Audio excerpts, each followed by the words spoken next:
You know, Fightful and Blue Chew have been at it a long time. Maybe you've been at it a long time. Maybe you're lacking that motivation. Maybe you're lacking that confidence. You don't think you have what you once had. Blue Chew is here to get you there. BlueChew.com and the code FIGHTFUL. You'll get your first shipment free. Of what?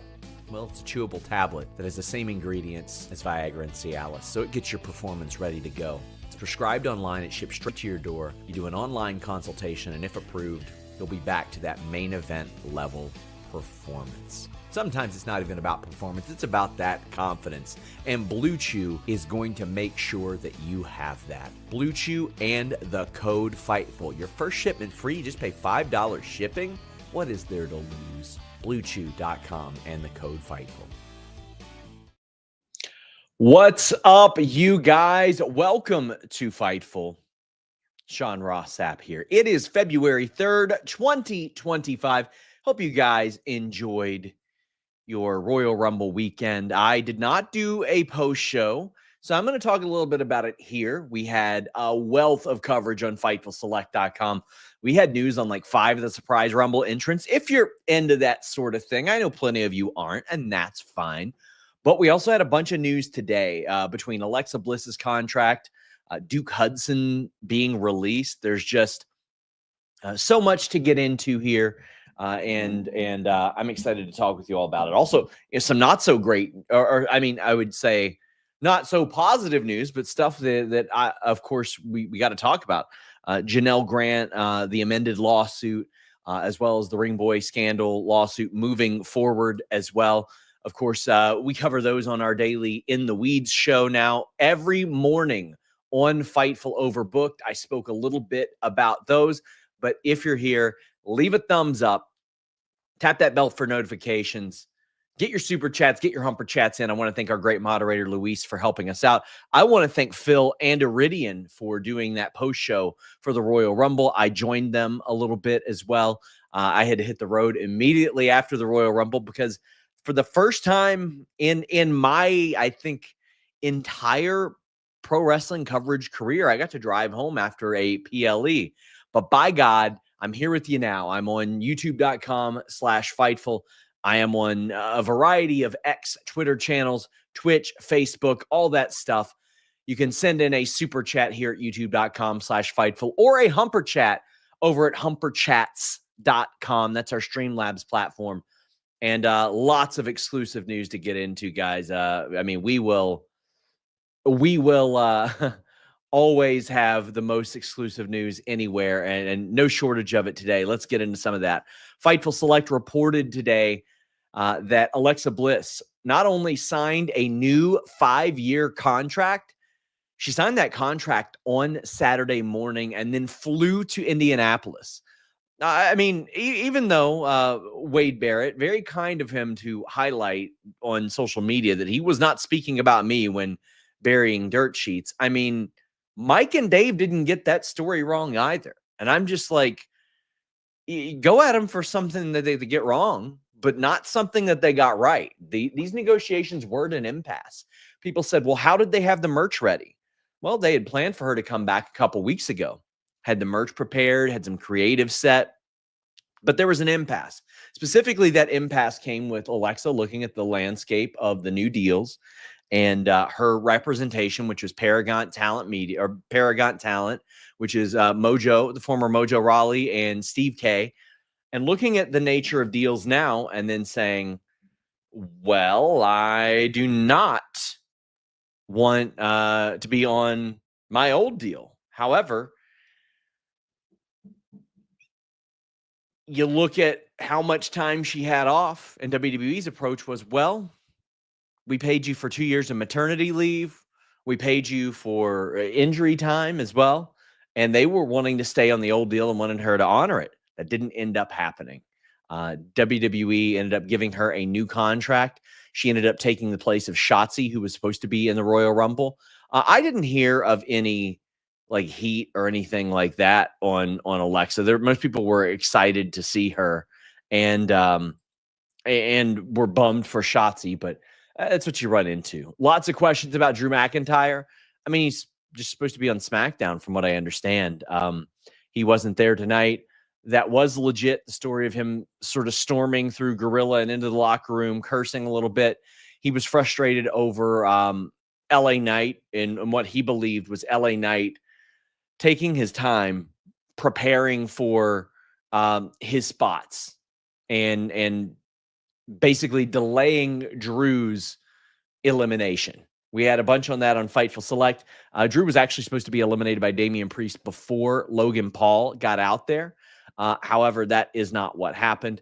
I don't think this is anything that's going to last that long. I'm sure they'll work together in the future, all that. But that is what went down. And I would imagine that just gets rectified pretty quickly because, again, it seemed like more of a miscommunication than anything else.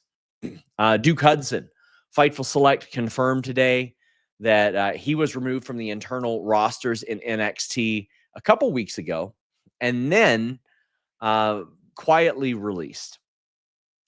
I confirmed this within the company pretty quickly after hearing this evening. Did not get a reason why, but it was a release. I don't know how long he has left or anything like that. I don't know if he ever, like the nature of whatever deal that he was on, because he got brought up to the main roster very briefly at one point, but I don't know that he had a new deal or anything like that. I'll work to find out more on that situation. The amended Janelle Grant lawsuit last week. Some new information that dropped in that. I wouldn't say new information. Everybody assumed that Brock Lesnar was the person being referenced in the lawsuit. That was confirmed. He wasn't named in the original lawsuit. He was named in this amended lawsuit. Also named. Now, they didn't really indicate the involvement of Michael Hayes, but said that Vince McMahon had Janelle Grant produce content effectively for Michael Hayes and a production crew. However, Michael Hayes' involvement, at least as far as I've read, because I have not read the complete amended complaint, is, it didn't say that Michael Hayes spoke directly with her, if you understand what I mean there. And again, I am still working my way through that amended complaint, but that was filed last week, which you can kind of expect them to do during Royal Rumble week, WrestleMania week, when a lot of eyes are on WWE. That group that works with Janelle Grant understands how to sort of maximize eyeballs on that, and they comment on any number of things that come up regarding Vince McMahon or WWE. The Ring Boy lawsuit, that's going to continue. A court ruled 4-3 in favor of removing the limits of the statute of limitations on allegations of child sex abuse and negligence leading to abuse. The Baltimore Sun has an article on it. I saw that Brandon Thurston did post that a couple hours ago. I'll look into that after this show as well. But WWE Monday Night Raw tonight. Get in your super chats. Get in your humper chats. We got plenty to talk about. That opening promo, Jey Uso. I saw so many people that were upset over the Jey Uso, like the Jey Uso Royal Rumble win. I was shocked by it. I've had like a million people say, "Did you know?" I had no clue. Zero inkling. I really thought it was going to be John Cena. I think it would make more sense for it to be John Cena, but I'm not upset, mad, bothered that it's Jey Uso. I think first-time winners are a good thing, especially ones that are white hot, especially ones that are unpredictable. I mean, even when good things happen in pro wrestling so often, and it used to happen way more, but so often you'll hear, that's just so predictable. That's so predictable. Jey Uso winning was not predictable. Now, I don't know how I feel about them having already done the Jey Uso and Gunther match. You could argue that it adds a little bit to the story. But I think it would have been a little bit better had Jey Uso not faced Gunther. I reserve the right to change my mind here. That could certainly change. But I feel like Gunther could have came out and said all the same things that he said had they never had a match. Although him saying, you're not exactly a challenge, you're no issue to me. This is not a feather in my cap. This does not help my legacy whatsoever. I could see his character saying that. And I mean, you see that across sports as well. Like John Jones wanted a legacy fight against a guy who you hadn't won in ages, right? Against Stipe Miocic. But with Gunther, you do believe that he is very legacy oriented. But what I like about what we saw tonight, specifically the Gunther element of this promo, was that based on his interaction with Sami Zayn last year, you wonder, okay, well, because Jey Uso, within the context of his character, came so close to defeating Gunther, is he fearful that Jey Uso will get the job done? Or is he really in a situation where he's like, you know what? I've been there, done that. I don't need to do that again. I don't need to climb that mountain again. In fact, it's not even a mountain. Wasn't that big of a problem for me. And then he legitimately doesn't want to face him. Or is there a little bit of fear in Gunther's character? Jey Uso had a very heartfelt promo. Talked about how the crowd got behind him. And man, again, I don't know how you could see how over he is with this audience following the Royal Rumble win and then say, well, that's the wrong decision. I could buy an argument saying there could be a better decision. And even that remains to be seen. Because does this add more luster to another WrestleMania match? Yes, of course it does. I always thought that John Cena getting his title shot by throwing somebody over a top rope worked a lot better than him pinning people in the Elimination Chamber, largely because of what he said himself on his during his promo on Raw when he showed up on Netflix before he left his retirement tour to go film the Matchbox movie. But he was like, guys, I haven't won a match in years. He basically said that he sucks and that he was going to have to win the Royal Rumble or the Elimination Chamber or Money in the Bank. And maybe he doesn't even do that. Because from what I understand, the WrestleMania plans have been pretty fluid. Not necessarily with him, but in general. You know, I can't necessarily speak to what is going to happen, but it seemed like they were headed towards Seth, Roman, Punk, which, man, originally Punk was going to face like Rollins, then Gunther, then Roman. Now what is it? Now what is it? Guys, if you all don't mind, scoot over to my Twitter, retweet the various wonderful streams of which I have retweeted of this show, as well as our YouTube link. All that stuff greatly helps us. You leaving a thumbs up helps a lot as well. Sir Brendo says, where's your per host, sir? Any stream updates? I don't know what you mean, any stream updates. My cat is not here. I don't let them in while I'm streaming. Usually.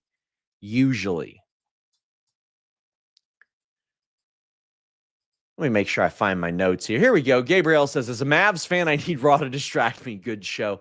Listen, the Anthony Davis disrespect is a little gross to me, man. Like, I understand. It's not Luka. And I'm sure Luka's going to get it together. He's one of the best players in the NBA. But, you know, working with LeBron, somebody who takes care of himself to that degree, is going to be great. But Anthony Davis is an outstanding player, especially when he can stay on the court. When he's able to remain healthy, which he has largely been able to do this year, he's phenomenal. I would argue that all around, this year, last year, are probably the best he's looked since, I would say, probably 7 or 8 years ago, and being able to stay on the floor, I would argue, since probably about 2016, 2017, and 2018. Jonathan Corona says, question for these production stages, who comes up with them for pay-per-view and Raw? Who came up with the stages? Is it Paul or Lee Fitting? It's a collaborative effort, but usually they have somebody go in and present them options as well as and present them a lot of different possibilities as what they can do, and then they make a decision based on that. Big AB says, which Nord tier do you recommend for SmackDown and on NXT on Netflix? Any of them that change your virtual location. So, I mean, that's pretty much the most basic you get. I mean, you go to nordvpn.com/Fightful, and I'll do the read later. But you can just click the get the deal button, and yeah, you're able to change your virtual location with the VPN at the basic tier. But you can go all the way up to Prime and have those as well. But yeah, you got all kinds of options over there. I'll tell you about them later on. KE775 says, since we're probably not seeing her at WrestleMania, do you think Becky's a major Raw after Mania surprise? Now, listen, I wouldn't say that. I wouldn't go as far as to say that Becky Lynch is not going to be at WrestleMania. In fact, they have discussed her plans for WrestleMania. I just don't think that they're anywhere near nailed down at this point. But she has absolutely been discussed for WrestleMania and a program leading into it. I just cannot reiterate enough that it is far from done. And they're going to have to come up with something creatively satisfying in that regard in order to get her on board, I think. A lot of people talking about the stream on Netflix. I think that's what Sir Brendo was talking about. Yeah, that was glitchy. That was glitchy for me towards the end.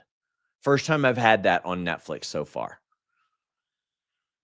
Nicholas says, love that an NXT star was runner-up and a slash time record. Well, technically an NXT star was. Roxanne Perez is back in the fold on the main roster, by the way. She had been popping up there. I shouldn't say back in the fold. She is coming to the main roster. She alluded to it the other night, but I had been told in the weeks prior to the Royal Rumble that she was being planned for a call-up, and people there were just putting her over left and right. Like, not just from the Royal Rumble stance, but also the fact that she was main roster ready.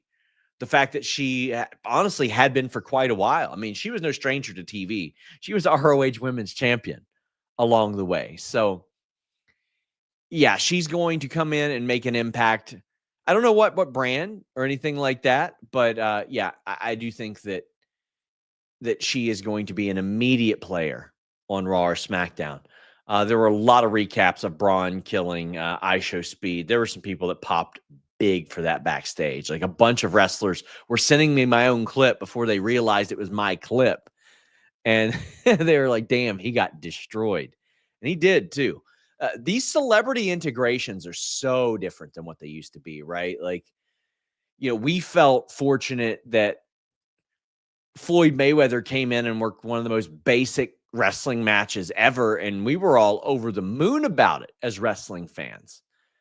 And like, I don't see a situation these days where they allow somebody to go in as unprepared as Tyson Fury and have the type of match that he had. But man, ISHO Speed came in there. He did his stuff. He got some headlines, and then he got drilled, bro. Absolutely drilled. Sauron says you can do the YouTube Live and Sour Graps with Alex and Kate and call the mother of all simulcast, or Sean Seiz's Sour Graps. That's a reference to the Death Rider stuff. I felt like when they seized the Superstation, it would have made a lot more sense if they promoted that for the last Rampage, right? Because they just did a promo that other time, and I think that affected their goodwill. DNC Digital says Fightful Espanol followed me one step closer. We do have Fightful Espanol on Twitter. We are working on a Patreon, and basically Luis will translate some of that. And then, if successful, we are going to look into rolling out additional content there. It's something I've wanted to do for a long time. And fortunately, Luis has been with us so long that, trust that guy with anything on our site. But we will look into rolling out additional content. Do you think there will be more call-ups or holding off? I'll find out more probably tomorrow or Wednesday. But I know Roxanne has been planned for quite a while. And, I mean, there's a name that I was surprised to see that would be spending time in NXT as well. Rafael Garcia says Sami Callihan had a great night as the hacker because Netflix was just glitchy. What are we doing with Carlito? He's just there for a PS5 and an Apple. They brought him to Indianapolis just to do media and 2K, which it did make sense for him to be uh, on the 2K promotional side of things, right? Like, because he's always featured backstage with a PS5 or whatever. But I don't know. New Day were also in town, even though they weren't on the Rumble. But I don't know what they're doing with Carlito. Listen, I think he got a new lease on life whenever they put him with Judgment Day, because I don't think they had a ton of plans for him. What happened was he showed up in that Rumble and on Backlash, and he was in incredible shape, right? So they thought, okay, he got a big pop and he's in great shape. But then when you see him every single week and all that, well, I mean, it eliminates some of the luster. And I'm not acting like the man is without Riz, as they say, but like, dude never wrestles. He's just a character on the show. He hasn't wrestled on TV since November. So, I mean, it's not like he's featured very heavily on the program, but worthy of a spot on the show for sure. Elias joining AEW. I don't know. I did see the thing where Elias, now Elijah, was with the Righteous, and I think that is an incredible fit, especially if they wanted to do some sort of trios thing, of which has completely been neglected in AEW, completely been abandoned in AEW. And I've no clue, no earthly clue why they separated the ROH and AEW tag team or trios titles. It doesn't make any sense. It makes no sense. None. Oh, man. So elsewhere with the Jey Uso stuff, Sammy approaches Jey backstage, and Jey is like, man, I'm sorry. I had to do what I had to do. And Sammy doesn't hold it against him. Sammy gives him a big hug and is like, listen, I forgave you once. How am I going to hold this against you for the Royal Rumble?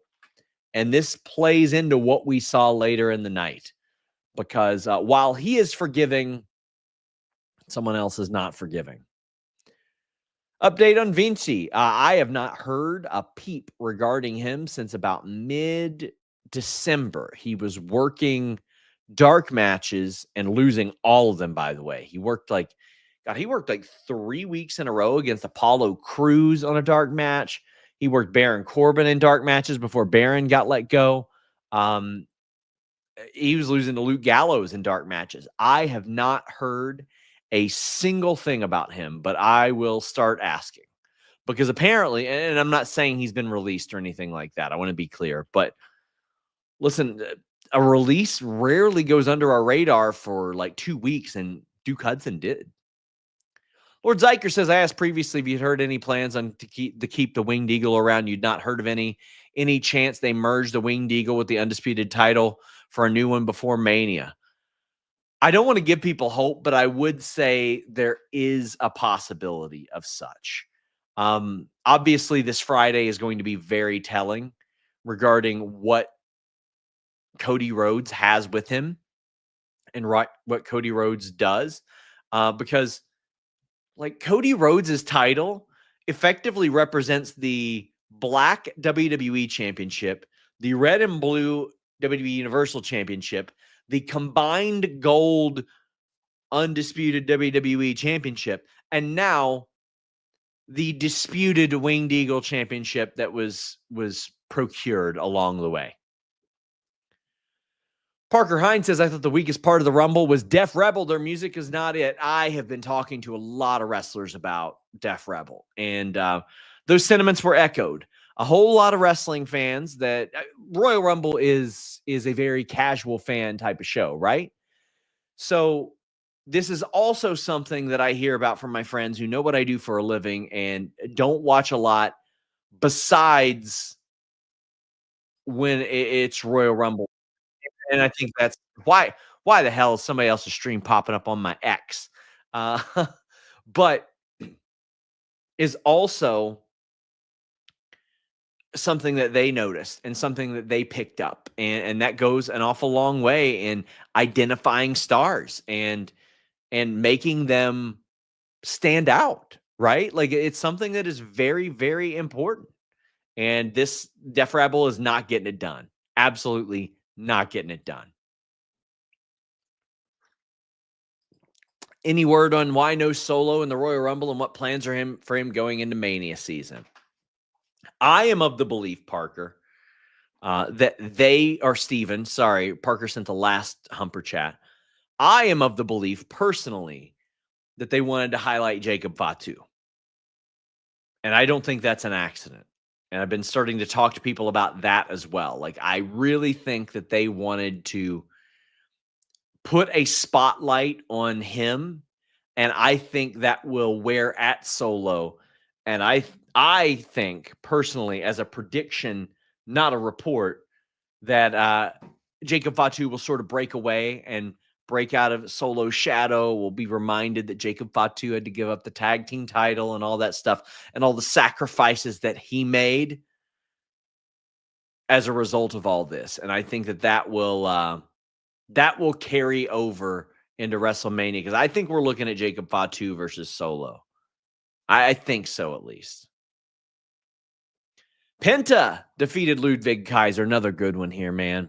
Ludwig Kaiser's so good. Penta's so good. This is the type of match that you need Penta to keep having, keep winning. He's over with the crowd. He is fitting like a glove in WWE.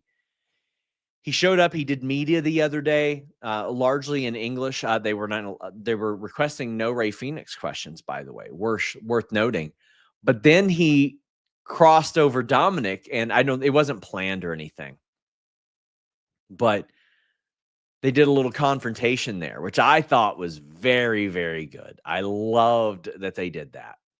That is such a nice little touch, and it was something that got a lot of buzz on my socials as well, that wouldn't have normally done much of anything. But damn, man, like he's very smart about that stuff. Penta ends up winning. Pete Dunne shows up afterwards. Now, Penta had the mic and was about to cut a promo.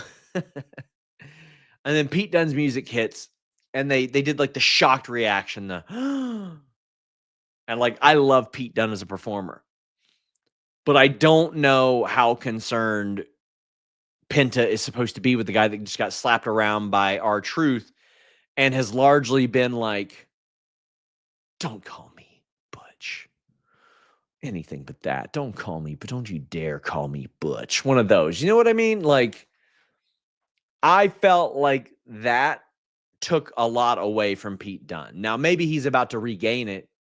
Maybe he's about to add a little more juice in that regard, because I'm interested in whatever he's got going on with Ludwig Kaiser, as Kaiser attacked afterwards as well.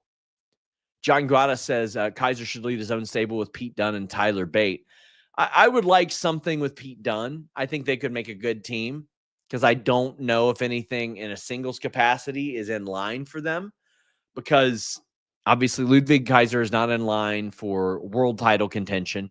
He just had Intercontinental title contention. Unless he is to move over to SmackDown, I think he'd be best served along with somebody like Pete Dunne and something fresh. Like, he holds a little bit more cachet, does Pete Dunne, than Giovanni Vinci, who they clearly don't want to do anything with or can't do anything with.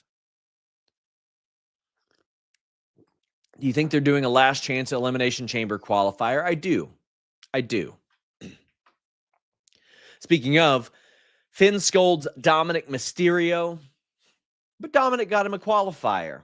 And Liv says, you know what? We're going to listen to you, by the way. So chill out, bro. Jonathan Corona says, SRS, let's say Def Rebel's gone. Who do you want to see replace them? Can be a band or a recording artist. No known band or recording artist. They need a production group. Like, that's the thing. I don't think it can be any one person like Jim Johnston. I see a lot of people say, oh, Jim Johnston. Man's in his 70s. That man's in his 70s. He'll be 73 this year. Mikey Ruckus does a great job for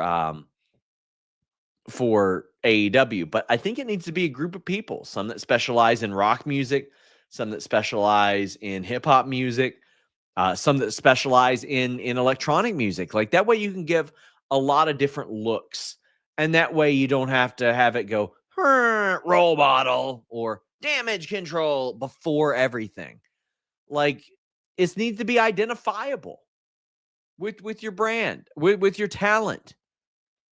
At this point, the only real reason for the Titantron outside of showing promos up on that is having to put somebody's name up there because nobody recognizes your music.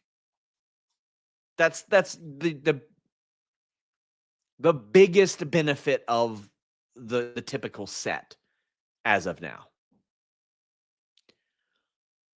Lord Zypher says, I only ask to know I need to hold off on buying a replica Winged Eagle in favor of a Cody version of a Winged Eagle. Appreciate all your hard work. I would wait just in case because, I mean, so you know what the word used to be? It used to be, oh, well, WWE loves to sell that merch. They love to have the W in the middle of it. They love to have their brand front and center. What they love even more, though, is making money. Making money. You best believe if this regime of WWE had the Naomi Glow title, that would have been on Fanatics immediately. So anything they can do to sell a few more, they're going to do. That's the real reason they brought back the Winged Eagle. Tim says, hey, SRS, what brand do you think Alexa will be on? I think SmackDown because of the Wyatts being over there. Mod Evolve says, odds Josh Alexander is Ospreay's surprise opponent. Josh Alexander's contract is not up until next week. So anything's possible, but his deal isn't technically up until next week.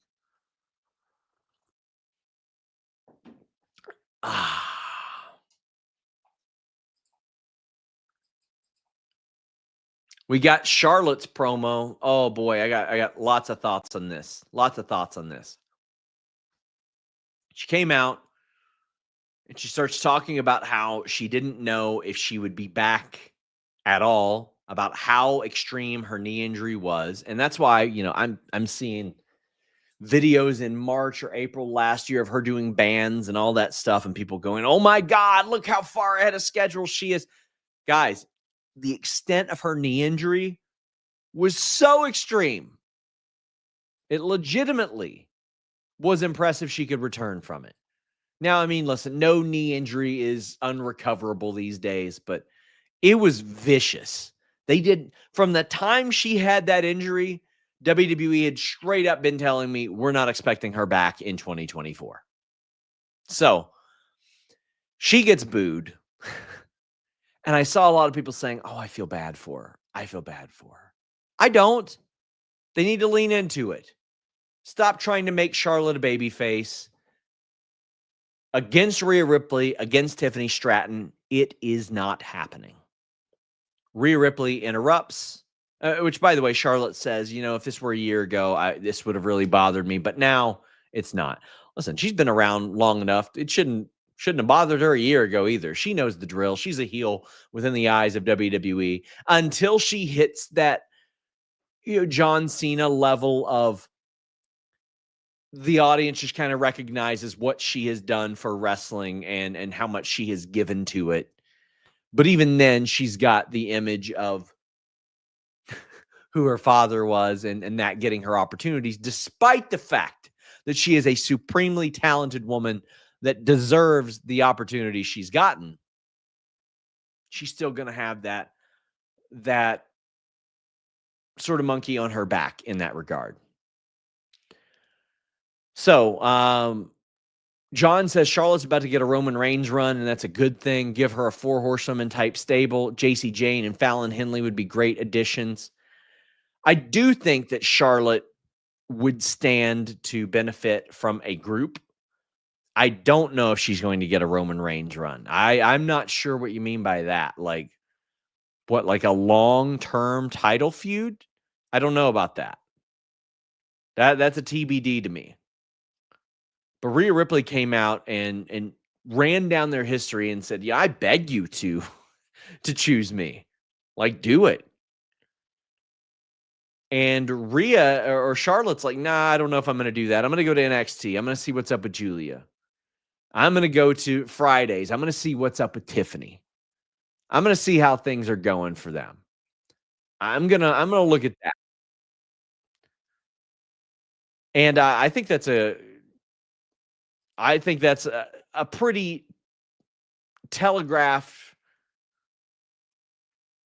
way of saying, well, she's not picking Rhea, but why wouldn't Rhea throw herself at Charlotte in that sense?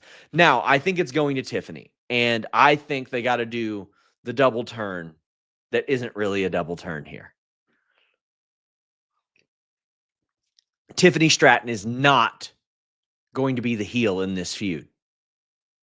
And if they think that she is not.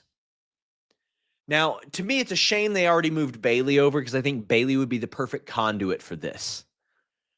But I think that Charlotte should come through and like sort of little sister Tiffany Stratton. Like be real dismissive of her. And Bayley should be the one that's like approaches Tiffany and Tiffany's going to be like, what, you want to throw down? And Bayley's going to be like, no, you earned my respect through our match. And I'm going to give you some advice. Don't let her treat you like this. Don't let her walk all over you, because if you do, you will lose. She will take advantage of it because that's what she relies on. And it's sort of this thing that we just saw her go through with Nia, but she's got to go through it with Charlotte as well, because Charlotte holds a different amount of juice than Nia does in that sense. So I think that it's going to end up with Charlotte and Tiffany going like a double swap or double turn. Rhea runs into Io backstage. She gets attacked by Liv and Raquel. Rhea runs them off. Jonathan Corona says, can WWE go back to using CFO's theme like they have for AJ Styles and Bianca from CFO? I am so glad they moved back to the old AJ Styles theme. Hopefully that is the case. What does it say that when bringing back AJ Styles, they didn't even mess with the new theme? Because they know it doesn't. They know it's not as good. What, it's cost a few more dollars to go with somebody like an older group? Who cares, man? You tout all this money you're making on merchandise and all that. Like, is it that much more? By all means, you use whatever the best theme is. You know, an interesting one is that Natalia's theme has somehow survived through every regime, right? Like, I think Natalia's is a Jim Johnston, right? God, I think it is. That thing's been around for like 15, 16 years. Interesting. Mr. Nice Guy Rice says, what's your read at the moment on Cena's comments at the presser? Was annoyed at first, but maybe after rewatching, feels like maybe a heel turn is coming. I think there is less than a 5% chance of a heel turn coming. I do not think that there's a heel turn coming at all for John Cena, especially now. I don't think that there's a heel turn coming. No way.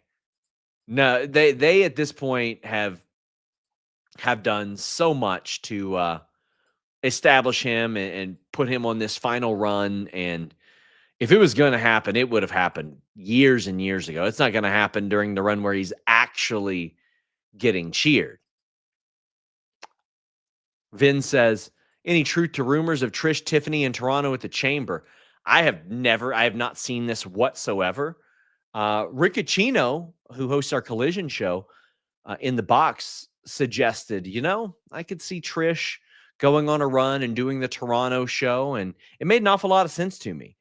But I have long heard that Trish has been considered, like before Raw, on the Raw and Netflix debut, I heard that she was considered. But or discussed. But then when I asked somebody, they said, yeah, well, she pitches stuff all the time, so that's why she's discussed. But I haven't heard that. Will says, not going to lie, Charlotte versus Julia would cook. Yeah, it absolutely would. It absolutely would. Tell you what else cooks. Nord. There's no sponsor that I use more while I'm awake than nordvpn.com/Fightful. Man, this is like the Swiss Army knife, the multi-tool of applications. It does a little bit of everything. You always get a great deal at nordvpn.com/Fightful. You can listen to your favorites abroad. You can shield your data from snoops and criminals, protect yourself on public Wi-Fi, and it works on all your devices and operating systems. It doesn't end there. Change your virtual location and then get pay-per-views at a much more affordable price, TV services at a much more affordable price. You got a password manager, a file encryption tool, threat protections, and on top of that, 24/7 tech support. So if for some reason you don't know exactly how it works, nordvpn.com/Fightful will help you learn how to do it. Check it out, nordvpn.com/Fightful. Man, Nord has just entered a new era of usefulness, guys. Like, I've got Netflix, and I just changed my virtual location to the UK, and I watched WWE Raw without commercials. And then on Tuesday, I'm watching NXT on that as well. And then Friday, SmackDown on that as well without commercials. It is so beneficial. I love it. Use it all the time. Get my AEW pay-per-views at a much lower rate as well. nordvpn.com/Fightful. Get in those super chats. Get in those humper chats. If you don't mind, to retweet our streams, post the YouTube link, all that stuff. It goes a long way in helping us. Jay Hudson says, what company do you think Josh Alexander signs with, WWE or AEW? Just wanted to say how much of an inspiration you are. Grandma would be proud of you. Jay, thank you. That means so much to me. Thank you. That really does mean a lot. I feel like NXT really needs Josh Alexander. That men's end could use some more seasoned professionals that can help them, can help teach people to work on TV. And then when the time comes, he can do his main roster run as well. But I think that would be the ideal place. Bad Robot says, what if they bring back Becky through the Tiffy Charlotte feud? Charlotte big leagues Tiffy and Becky returns, reminding her of their NXT match. I think Becky would be wonderful in that spot as well. Ya boys at Fightful Select reported that Becky was not in town for the Royal Rumble. I do not know why people put that out there. That was absolutely incorrect. She was at home chilling. She was not planned for the Royal Rumble. She was not discussed for the okay. I shouldn't say she wasn't discussed, but by last week, she was not expected to be in that Royal Rumble. But Becky being involved in something like that would be pretty integral, and I think would add a lot to that program. But Becky's got to have her creative as well. Jonathan Corona says, can WWE go back to using CFO's theme like that? Oh, we read that one. My apologies. Alpha Academy interview interrupted by A-Town Down Under, and also American Made has started their conquest to conquer Lucha Libre. We also had a face-off with the War Raiders and the Creeds. I would just love to see the Creeds get some damn wins. That's all. That's all. Ryan says, do you think Gable is Mexico or Japan bound for a match? No, I think they'll bring people in, and I think they should. I think it'd be great if you brought in Juventud Guerrera and stuff like that. Brought in some people to do some one-off matches. Create a little bit of buzz around that. New Day defeated Rey Mysterio and Dragon Lee, a team that I've wanted for quite some time, Rey Mysterio and Dragon Lee, and I think they would work really well together. Now, this was largely done to promote the Elimination Chamber qualifier with Logan Paul and Rey Mysterio next week. Logan Paul actually at the show. Good. Got involved. cost Rey Mysterio the match. I thought that was good because, one, it gives New Day a win. It promoted the match for next week, helped get Logan Paul over as a heel, helped sympathize on Rey. I like that they brought up that Kofi Kingston was burying Dragon Lee for spending time with his family while his wife had a child. But the real discussion was the New Day theme, and I want to know what you guys thought of that new theme. It had to happen, right? They still had the little, like, it's your boys, the New Day at the start of it. But it had to happen. They had to add to it. And that is one of the I think that was that a CFO's theme? Somebody look that up for me. Was that CFO's or Jim Johnston? But it had to happen. You couldn't have them dancing along to the same old theme unless it was something that they sarcastically did. Uh-oh, Redacted is here. Shout out Ibu. Spoke with Ibu quite a bit this weekend. It was lovely to hear from him. Jim Johnston theme, Luis says, for New Day. Not the new one, the old one. Liv Morgan defeated Io Skyman. They had a slapper. Listen, it is such a WWE thing to be like, listen, girls, I know y'all worked 65 minutes in that Rumble. I know y'all really just put in that work. But we're going to need you to go out and have a slapper tonight as well. We need it. We got to have it. And they did. I personally, if I were them, I would have waited a week. But hey, I'm good because I got to see this match. Normally, I would say, man, I do not like a DQ finish. I actually liked it. Matthew Ham says, what was the purpose of Rhea costing Io on Raw? Was it to set up a match? Because they did teasers on it earlier as well. They did. Kale saying, Sean, not to scoop bag, have you heard if Io Rhea has been even mildly contemplated for Mania, or is Belair Ripley the most likely candidate? I have not heard Io and Rhea discussed for Mania. What I have heard was that Rhea and Bianca was the plan as of a couple weeks ago, but these Mania plans are very fluid, guys. Very, very fluid. So what I would expect is Rhea to give Io a title shot to make good on this in the meantime. I like this because Liv qualified without winning. And listen, I know her fans are going to be upset just because she didn't get the pin and she needed help and all that. But they'll be mad that she got rated 91 on 2K as well, even though it's a great rating. What I had the biggest problem with in this match was burying the ref by having Raquel interfere repeatedly.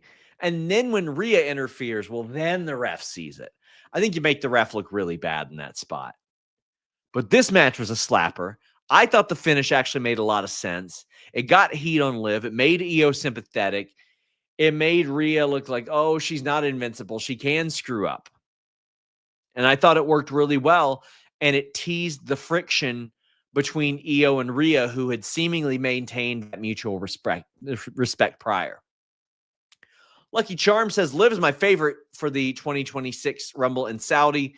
She has a great history in Saudi with 2 title wins. Can't keep waiting. Her heel work is amazing. Well, she's got great history in the Rumble as well. 2 hour-long performances. She was the last eliminated last year as well. It's going to be one of those things where eventually it becomes a story that Liv Morgan, despite having been the champion, is in a always the bridesmaid, never the bride situation with the Rumble specifically. Vin says, is Nikki Bella back for a full-time run? Do you think she can hang in 2025 with the current women? Curious if Alexa can also. Both might be better in a tag team storyline. So I'll tell you what I expect. Or what I think would be good. They won't do it, but what I think would be good is you got the Wyatts, Nikki, and Alexa. You got Judgment Day, Liv, and Raquel. Those groups all together in a big, like, tear shit up match at WrestleMania. As for Nikki, I don't know what the plans are for her moving forward, but what I was told was she is expected to do more.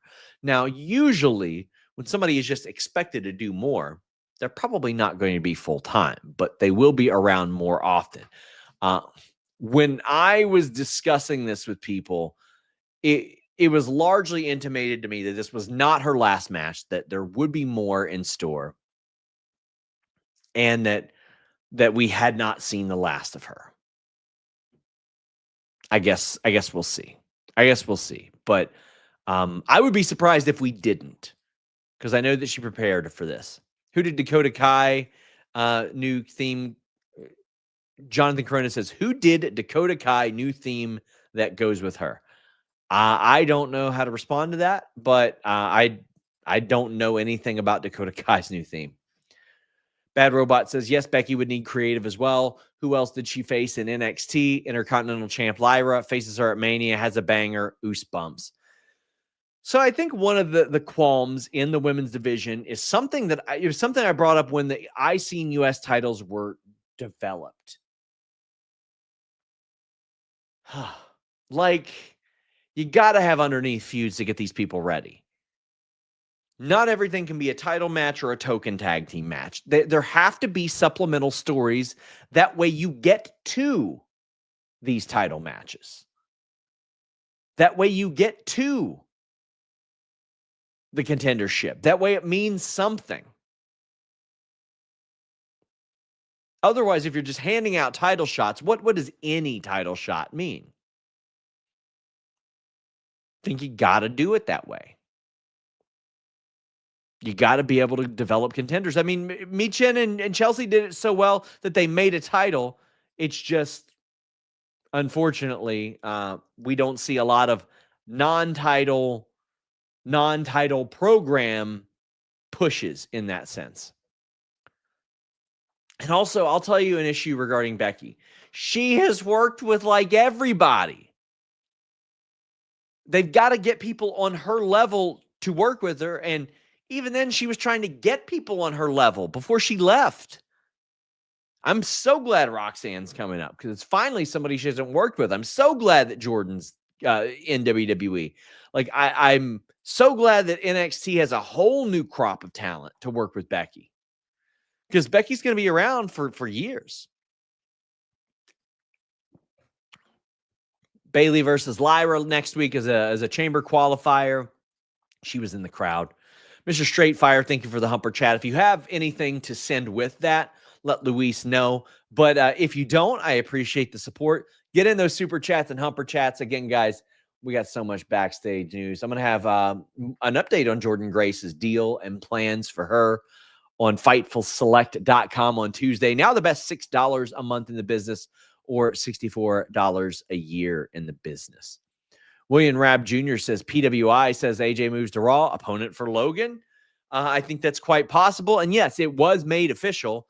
AJ Styles is moving to Raw. Braun Breaker pops up and says, you better keep him away from me. Finn says, Roman really hurt or an angle? Great work. I think it was a way to keep him off TV, out of the Elimination Chamber, because otherwise, why wouldn't he be in the Elimination Chamber? It would only make sense for him to come back when the title programs are established as a result to keep him out of it. You know? Ryan says, I feel like Natty really wants to work NXT. Natty really wants to work. That's what Natty wants to do.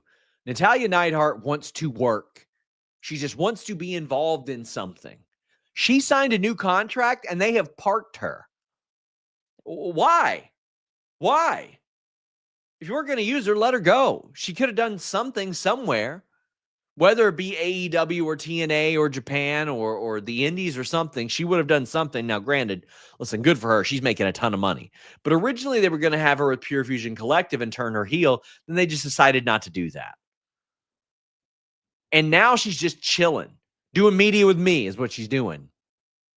Telling me about how her new kitten pissed on TJ Wilson's sweatpants and he still packed them, not knowing. That's what she's doing. But that woman wants to work. Like, I know her a little bit through doing media with her and doing interviews with her. She wants to work. And she would be open to almost anything creatively. She wanted to work in NXT. She wanted to help people. KE775 says, if it's CM Punk versus Roman at Mania, like you reported, what do you think they will do with Seth Rollins? Because it appears he's a central part of the story. So, important element of that. I didn't report it was going to be CM Punk and Roman at Mania. I reported that's what was being discussed. That was what was being planned. How did the main event of WrestleMania plans go last year, right? We are one Dwayne Johnson showing up and just saying, I'm doing it, away from the whole card being adjusted and shuffled. Now, granted, last year we were almost there as well, and it still changed, but right now it looks like it's Punk, Roman, Rollins, and I think that would be great. There's a unique perception in wrestling that a triple threat feud or triple threat match maybe takes away from the match, you know what I mean? And I don't think that it does. I really don't. I think that it retains its luster because of those involved. Seth says that Roman is hurt, and Sammy comes out as well. And Seth gives him a pep talk ahead of his CM Punk match, by the way. Balasab says, Sean, hope you're well. Have plans pivoted to Punk, Rollins, Roman in a triple threat? Feels weird without a title. I mean, it can feel weird without a title, but I mean, also, these three have genuine dislike for each other. Seth Rollins does not like CM Punk. Roman Reigns does not like CM Punk. And Seth Rollins has reason to also, I mean, Roman Reigns has plenty of reason to go at Seth now for putting him on the shelf. It makes a lot of sense to me. I'd be fine with that. Overdrive Reality says, hope you're well. How do we contact you about being a guest at our gaming convention, the Midwest Gaming Classic? Sean at Fightful.com is how you reach me. Where's this at? Let me take a look. Let me take a gander. Where are you located? Milwaukee. I've never been to Milwaukee. Alex is from Milwaukee. Interesting. That looks fun. That looks fun. When is it? April 4 to 6. That one might be tough. But who knows? Who knows? Either way, there you go. There's a gaming convention in Milwaukee, Wisconsin, April 4 to 6. Check it out, guys. What would you do with Omos? I'd send him to NXT, says Ryan. I would as well.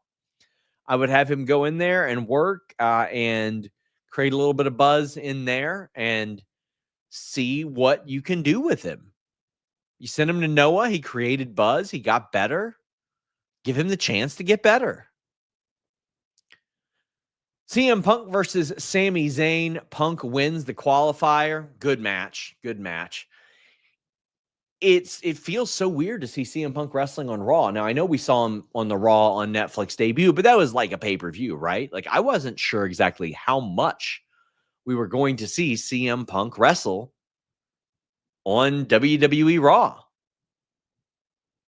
This is the most we have seen CM Punk wrestle on TV in a 30-day span since AEW. Other than that, I know he did live events 3 times in like a week or so for the holiday tour, I believe. But this is the first time in a 30-day period he's wrestled on TV 3 times since AEW.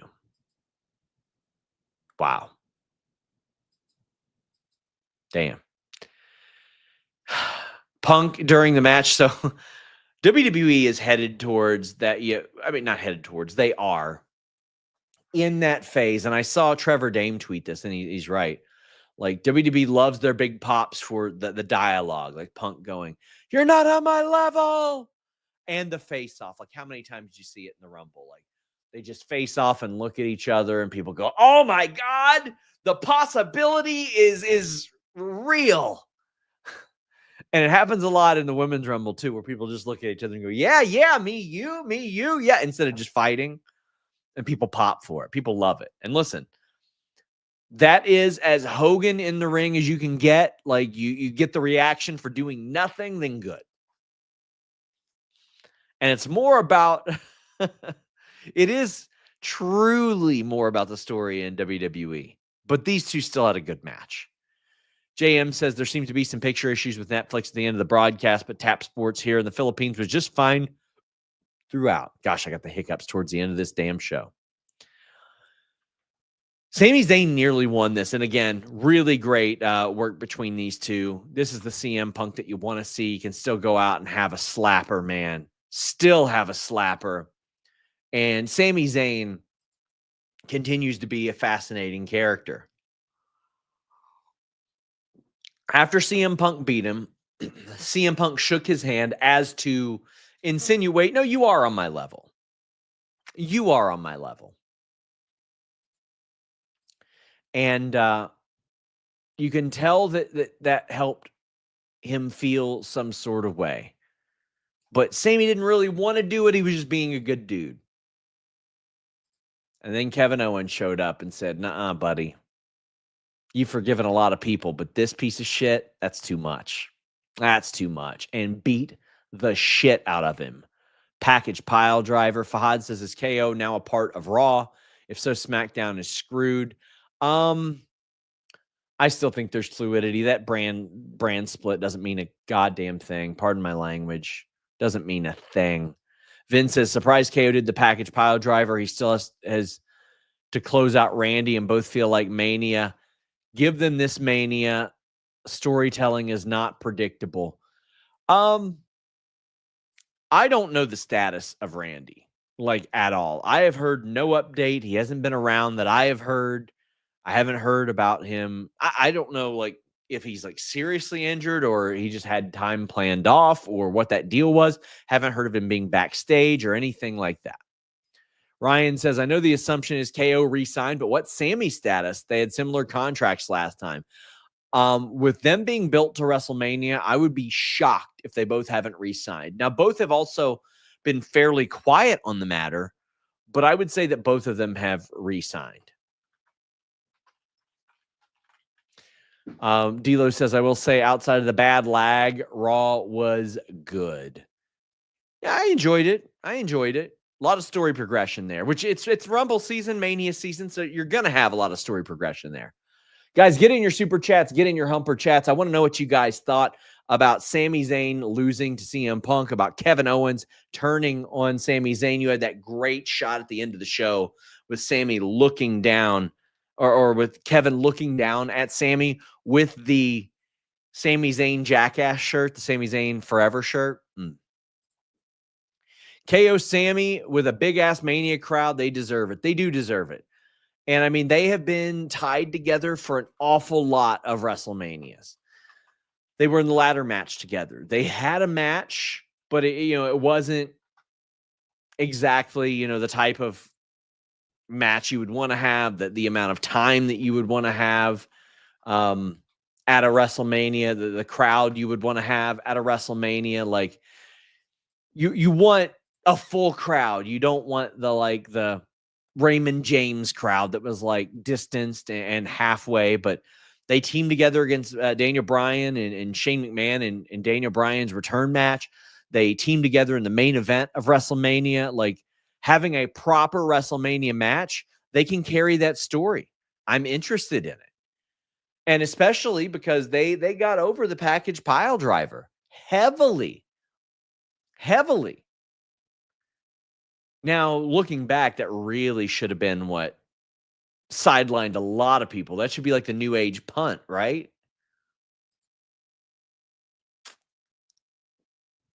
I've already had somebody hit me up and say, except being a guest at the Midwest Gaming Classic, it's a blast. I'll be a guest. We can do a panel on the best and worst wrestling games. It's Mr. Rightway. Lovely gentleman. Got to see him in Dallas at the ticketing event. What a wonderful dude he is. But yeah, well, we'll see. I don't like traveling these days, guys. I'm seriously a big question mark on Mania week, which I don't go to Mania. I've mentioned this a few times. Like I don't go to Mania. I'm here covering it with you guys. I'm here talking about it with you all.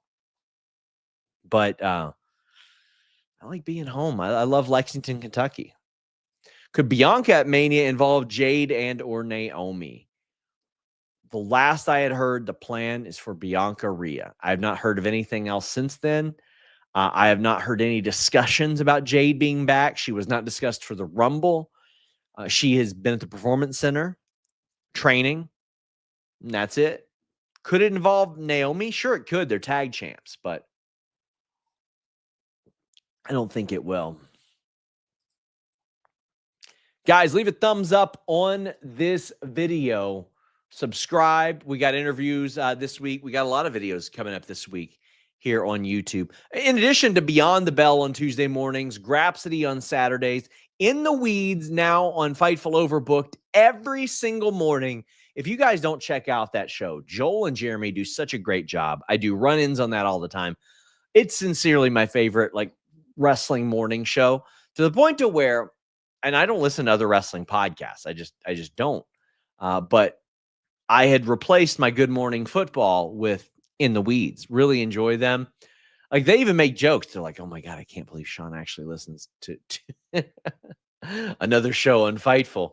But I love their show. They're killing it. Had an interview with Eric Bischoff today. Got one with Swerve that I did in Dallas, dropping on Tuesday.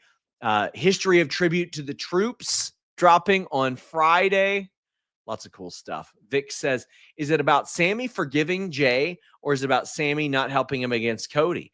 I think everything. I think it's all of the above. I think it's Sammy forgiving Jey, Sammy forgiving Roman, Sammy like shaking hands with Punk, not helping against Cody. I think that he is the easy person for Kevin Owens to blame after Kevin Owens didn't win. And by the way, Kevin Owens is okay. After that match, he got a lot of praise after that ladder match.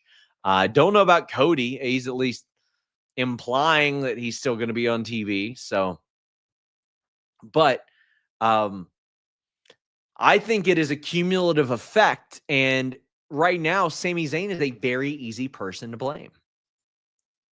I got somebody that sent a chat and they said, I noticed that you stream the show to your Twitter, Fightful's Twitter, Jeremy's Twitter, and Steven Jensen's Twitter. Why is this? And can I stream it? Well, listen, you would have to give us access to your StreamYard or to your Twitter account via StreamYard. Listen, if you are a larger Twitter account, we would be happy to stream our shows to your Twitter as well, if you give a damn about that. It only maximizes and opens up eyes. So listen, if you have a big Twitter account, yeah, we would love to have you guys effectively stream our show on Twitter and X. Hit me up if you do. Cog CG says, born and raised Chicago kid here. I've been reeling from Zach Levine, Luca, De'Aaron Fox trades, and have to deal with Twitter being super weird about Jey. Chill out, guys. It's okay to enjoy wrestling. Yeah, man, I think Jey is a fine decision to win the Royal Rumble. I really do. It's a hell of a lot of better decision than the Chicago Bulls trading Zach Levine for nothing. What'd they get for Zach Levine? Like what are the Bulls payrolls right now? Let me look. Like I know they got Vukovic on, however the hell I pronounce his name, on for a little bit, but I'm looking like, yeah, they're done paying Lonzo this year. What I guess they gotta hit free agency real hard, right? They paid Patrick Williams all that money. Are they expecting him to emerge? Are they gonna maybe play him 30 minutes a game? I don't know what the Bulls are doing. It's like a salary dump for a good player. I don't know, man. I don't know. The Bulls have made some baffling decisions.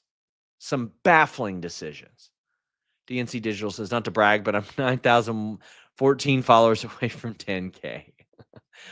Yeah, I mean that the streaming our show on people's Twitter is a thing that people have commented about because we do stream it to a lot, but we're trying to maximize eyeballs. Listen, I've got 300 and something thousand followers, but I got a lot of people blocked too.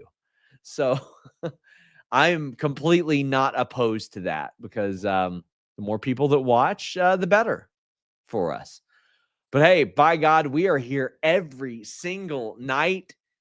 We're here for NXT. We're here for Dynamite. We're here for TNA and ROH. We're here for SmackDown. We're here for Collision, pay-per-views. Beyond the Bell, Tuesday mornings. Grapsody, Saturday afternoons. And now In the Weeds every morning on Fightful Overbooked. I really want to encourage you guys to check that out. Most importantly, FightfulSelect.com. By God, guys, I want to thank you all so much. You guys have really showed out for the super chats and upper chats for this, my first solo show. I've had a lot of people asking, like, oh, are you going to bring on a new host? Man, I had like 20 people reach out to me in the first day, like 15 people while I was on the air last week. I just did 70 minutes by myself. If you guys think it doesn't suck,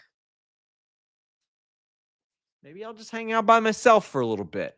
I don't think I did too bad. Cog CG says we got nothing for Caruso and DeMar.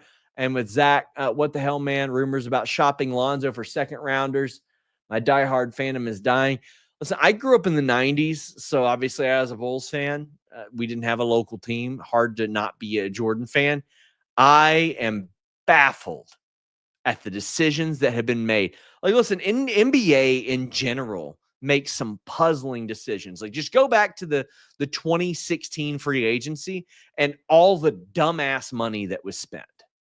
Like, the Lakers screwed up their franchise for a while just because they gave Mozgov all that money. But in the NBA, you trade like 3 or 4 draft picks, 3 or 4 first rounders for guys that are making 40, 50, 60 million dollars a year and will play 60 to 66 games in a year. I don't get it. I don't understand it. Don't understand it whatsoever. But guys, thank you all so much. Man, this has been a crazy week, and I'm ready to keep it going. See you guys on Wednesday for the hump. Until next